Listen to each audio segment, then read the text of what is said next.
الله. السلام عليكم ورحمة الله وبركاته.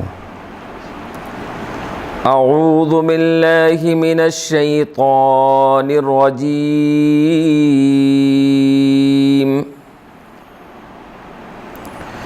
بسم الله الرحمن الرحيم.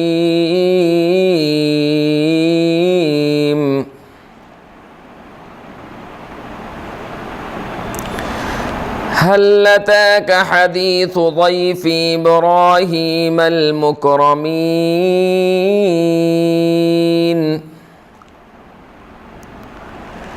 إذ دخلوا عليه فقالوا سلاما قال سلام قوم منكرون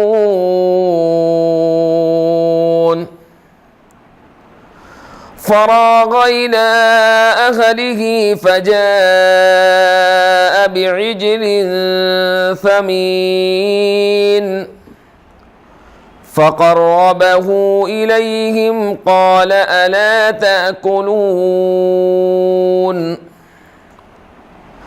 فأوجس منهم خيفة قالوا لا تخف وبشروه بغلام عليم فأقبلت امرأته في سرة فسكت وجهها وقالت عجوز عقيم قالوا كذلك قال ربك إنه هو الحكيم العليم.